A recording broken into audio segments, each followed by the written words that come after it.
تمام سنتوں سے اعلیٰ جو سنت ہے وہ یہ ہے جو آج مسلمانوں کو پتہ ہی نہیں۔ اللہ اکبر۔ رسول اللہ نے کیا فرمایا؟ رسول اللہ کی سب سے پیاری سنت کون سی ہے؟ رسول اللہ کی سب سے اعلیٰ سنت کون سی ہے؟ نبی علیہ السلام نے کون سی ایسی سنت ہے جس کو ہمہ وقت استعمال کیا؟ نبی علیہ السلام کی وہ کون سی سنت ہے جو رسول اللہ کو محبوب تھی؟ وہ کون سی سنت ہے جس کو نہ اپنانے پر رسول اللہ نے ناراضگی کا اظہار کیا؟ آؤ مسلمانوں، محمد الرسول اللہ کو دیکھتے ہیں۔ پیارے نبی علیہ السلام کی سنتوں میں نماز کی سنتیں بھی ہیں، تہجد بھی ہے، اشراق بھی ہے، مسواک بھی ہے، رسول اللہ کی سنت میں دسترخوان بھی ہے، رسول اللہ کی سنت میں داڑھی بھی ہے، رسول اللہ کی سنت میں سفید کپڑے پہننا بھی ہے، رسول اللہ کی سنت میں سلام کرنا بھی ہے۔ لیکن ان تمام سنتوں سے اعلیٰ جو سنت ہے وہ یہ ہے جو آج مسلمانوں کو پتہ ہی نہیں، اور خاص کر ان نٹھلوں کو نہیں پتا جو سوشل میڈیا پہ بیٹھے ہوئے ٹک ٹاک بنا رہے ہیں کہ وہ رسول اللہ کی سنت ہے کون سی۔ صحابہ آئے رسول اللہ کے پاس، یا رسول اللہ وہ فلاں بندہ ہے نا، ہمیں اس پہ شک ہے، یا رسول اللہ ہمیں اس پہ شک ہے کہ بندہ ٹھیک نہیں۔ نبی علیہ السلام کو ایک دفعہ کہا، دو دفعہ کہا، تین دفعہ کہا، تو نبی علیہ الصلوۃ والسلام نے ناراضگی کا اظہار فرمایا اس کا دل چیر کے دیکھا ہے، اس کی چھاتی پھاڑ کے دیکھا ہے۔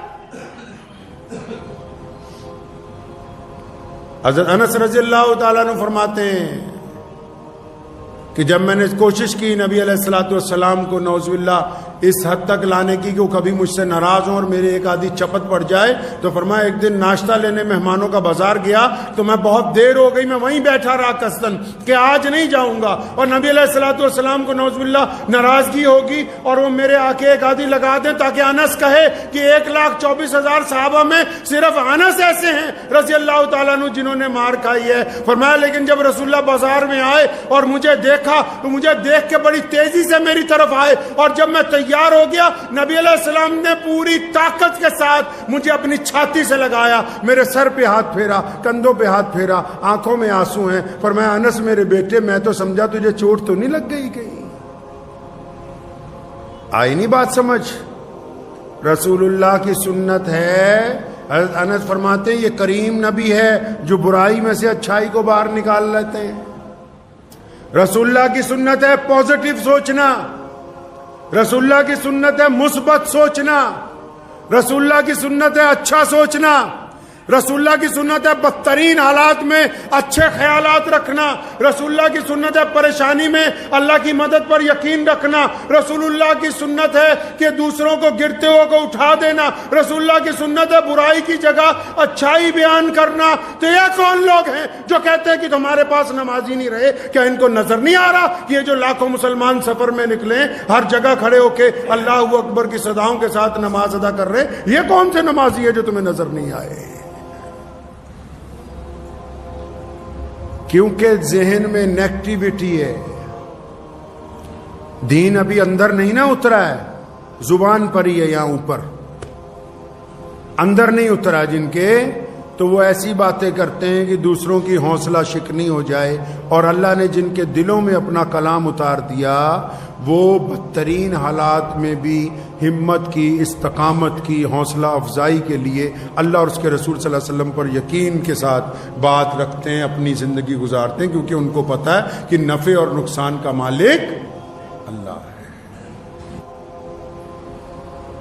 دوسرے کی برائی کرنے سے پہلے اس کی روئے، اس کی زمین کے گراس روٹ جس کو بولتے ہیں، اس کی زمینی سطح پر دیکھو، پہلے دیکھو، پرکھو، پھر اگر ضرورت محسوس ہو تو بولو۔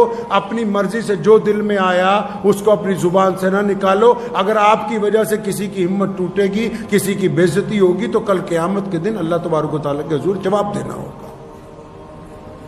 لائسنس نہیں دے دیا اللہ تعالیٰ نے کہ جس کی مرضی چاہو بے عزتی کرتے پھرو، کوئی ٹھیکہ نہیں مل گیا ہے۔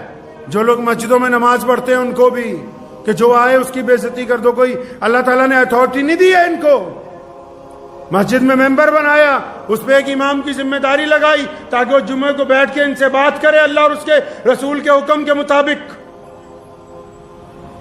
ان کے ہاتھ میں نہیں قلم دان پکڑا دیا کہ جب جس چوک پہ، چوراہے پہ، گلی میں، محلے پہ 20 لوگوں کے درمیان جس کی چاہے، نہیں، اگر آپ اصلاحی کرنا چاہتے ہیں تو جائیے اس کے ساتھ دوستی کیجئے، سلام دعا کیجئے، کہیں جائیے، کہیں بیٹھیے تنہائی میں، 2 باتیں اللہ اور اس کے رسول کے کیجئے، وہ طریقہ محمد رسول اللہ صلی اللہ علیہ وسلم نے عطا فرمایا ہے۔ تو دوسروں کی ہمت افزائی کریں۔ اللہ تبارک و تعالیٰ کو توبہ کرنے والے لوگ، اللہ تبارک و تعالیٰ کو معافی مانگنے والے لوگ پسند ہیں۔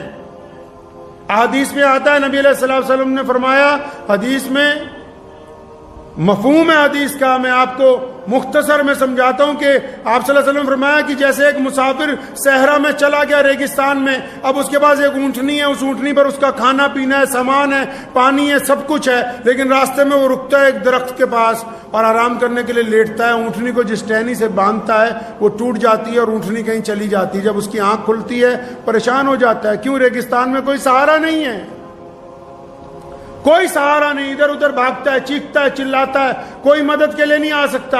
تھک ہار کے جب گلا بھی سوکھ جاتا ہے پھر ایک درخت کے نیچے بیٹھ جاتا ہے اور دل میں سوچتا ہے کہ اب تو موت ہی آئے گی، اس کے علاوہ تو کوئی نہیں مجھے بچا سکتا۔ تو لیکن جب اس درخت کے نیچے بیٹھے بیٹھے اونگنے لگتا ہے تو اچانک اونٹنی کی آواز سنتا ہے، دیکھتا ہے کہ اس کی اونٹنی گھوم پھر کے پھر اسی کے سامنے کھڑی آ کے۔ فرمایا صحابہ سے اندازہ لگاؤ اس کو کتنی خوشی ہوئی ہوگی، اس بندے کو اب کتنی خوشی ہوئی ہوگی کہ جس کو چند لمحے پہلے یہ تھا کہ اس ریگستان سے تو نکلا نہیں جا سکتا، نہ پانی ہے، نہ کھانا ہے، سواری بھی چلی گئی۔ صحابہ نے کہا یا رسول اللہ یہ تو اتنی زیادہ خوشی کی بات ہے کہ جس کے ساتھ یہ حادثہ گزرا وہی بتا سکتا ہے۔ فرمایا بس اللہ تبارک و تعالیٰ اپنے بندے کی طرف سے جب بندہ توبہ کرتا ہے نا، اللہ تبارک و تعالیٰ ایسی خوشی محسوس کرتے ہیں کہ میرے بندے نے میری طرف رجوع کیا ہے، بندہ میرا معافی مانگنے کے لیے آیا ہے۔ اور پھر ایک بار نہیں، گنہگار جب معافی مانگتا ہے فرشتے کہتے ہیں اللہ آج پھنس گیا اس لیے معافی مانگ رہا ہے۔